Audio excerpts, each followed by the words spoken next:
on DC News Now. We have a messy weekend ahead of us with rain followed up by the chance for snow on Sunday. We'll talk about how much snow could come down before the end of the weekend. 2 people are dead after a crash on the Arlington Memorial Bridge. The truck plunging into the Potomac. You just got to feel for the family at this point. You never think about anything like this could happen. What we're learning this afternoon.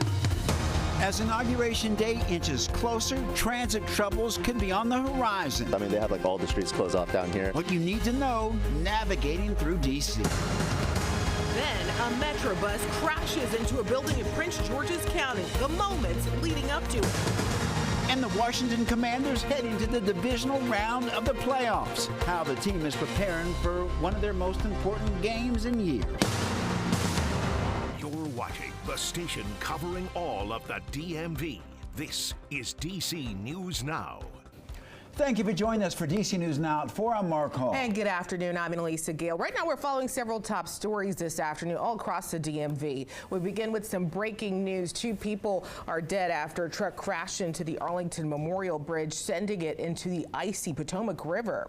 Inauguration Day 3 days away, and the swearing-in ceremony has been moved inside. Plus, what road closures are about to go into effect. Then a Metro bus crashed into a vacant building in Prince George's County. What we're learning at this hour. All right, let's take a look outside at the Washington Monument today, and we're expecting a messy weekend from the weather. Yeah, saw some snow while I was out in Arlington yesterday. Let's turn over to meteorologist Damon Matson. Damon, more snow on the way. Indeed, yeah. Things are going to get really interesting this weekend, but this truly is the piece, if you will, before things start to really act up weather-wise Saturday and Sunday. You saw the view out toward the Washington Monument, sunshine, and we've had warmer temperatures to go along with that. It truly has been a beautiful Friday. Who ever thought that the 40s would feel so good? 43 right now in the district, Waldorf, Manassas, and Frederick. We have mid-40s as you drop south of I-66 in Virginia. It's just at 40 once you get toward the Pennsylvania-Maryland line. But across the board, it is significantly warmer than it has been these last few days, and we'll soak up the rest of what we can with this beautiful weather this evening. As we go into the night tonight, temperatures will start to cool back down toward the freezing mark, and cloud cover will be back on the increase. And that is because there will be a storm system arriving Saturday, lingering into Sunday. And it is on Sunday when the coldest air starts to arrive with that lingering precipitation to where we're expecting snow, and enough that there is a winter storm watch in place Sunday into Sunday night northwest of I-95 and the district here. So Leesburg up toward the Germantown area, Frederick, Maryland, all the way out toward the mountains under this winter storm watch, as we are expecting at least a notable amount of snow to accumulate on the ground there. So we'll talk about how things will unfold as we go throughout the weekend, and we'll have updates on that brutal cold that is expected early next week, coming up in your full forecast here in just a bit. All right, Damien, thank you. Breaking now, U.S. Park Police say crews recovered a body from the Potomac River this afternoon after a crash on the Arlington Memorial Bridge last night that sent one truck through the bridge's barrier and plunging into the water below. Yeah, here you can see that truck being pulled out of the water. And we know another person was recovered last night, and he died at the, or that person rather, died at the hospital. Police have not identified that person just yet. Those 2 victims, we do want to warn you viewers here that some of the video you are about to see may be considered shocking. Yeah, DC News Now's Randy Bass has been on scene for us, tracking the latest developments today. And Randy, what are you seeing out there right now?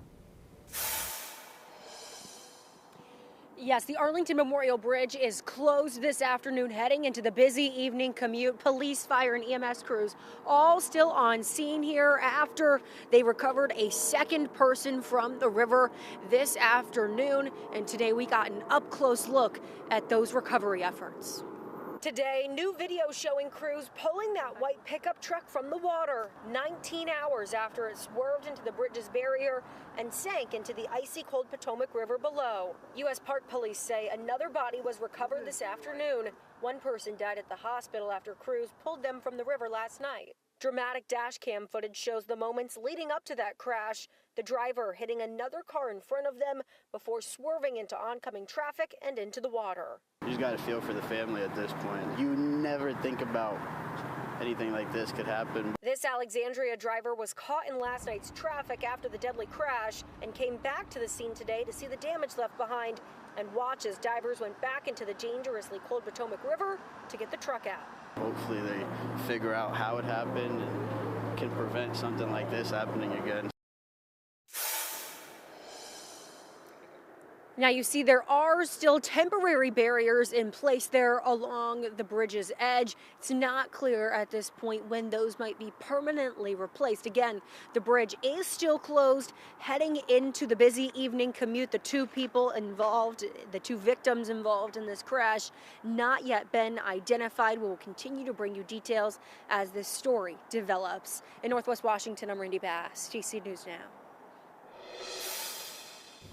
All right, Randy, thank you. In the district, President-elect Donald Trump's inauguration ceremony is moving inside because of the bitter cold expected on Monday. Yeah, Trump and Vice President-elect J.D. Vance now expected to be sworn in inside the Capitol Rotunda. Trump sharing the news in a Truth Social post. He says he would then join supporters at Capital One Arena for the traditional parade that will be held inside that arena. Coming up in our next half hour, we'll have a closer look at those changes in a full report. Meanwhile, nearly every roadway near the Capitol, the National Mall, and the Convention Center will be impacted this weekend and Monday as security measures for the inauguration go into place. Yeah, that means navigating the district will be difficult there. DC News Now's Marielle Carbone joining us live from Mount Vernon Square this afternoon. Marielle, what's it like out there now? Well, Annalisa, we're already seeing the impacts on 9th Street here. The fencing, it is up, and this roadway here, it's been on and off closed throughout the day to traffic. Obviously, cars and trucks moving through right now, but it's been changing throughout the day. This is only the beginning of what you can expect to see. Around D.C. It's been a little tough, parking especially I mean, they have like all the streets closed off down here. Security for the inauguration is already impacting traffic and travelers. Do you have any plans to come through this area like this weekend? No, definitely not. But for those who will be downtown, there's a lot to know when it comes to navigating the area. Rolling road closures begin at 8 a.m. Saturday, and on Sunday, many streets will be open to local traffic only, closing entirely on Monday. This interactive map on DC's inauguration website can help you track the closures street by street. Public access to Union Station and the main hall will be closed Monday. Meanwhile, Metro Rail will be open at 4 a.m. on Inauguration Day, with extra service on the Red Line.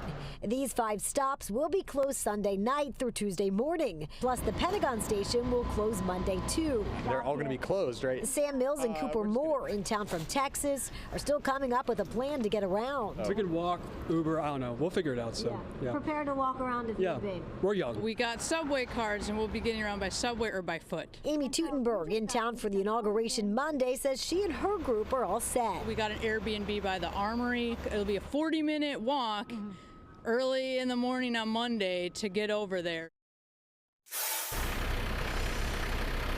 So whether you're coming down this weekend for an inaugural event or on Monday, or you just have to pass through this area because you live here, you'll want to make sure you really have a plan. Give yourself extra time to navigate all of this. We've got the details on our website, that is dcnewsnow.com.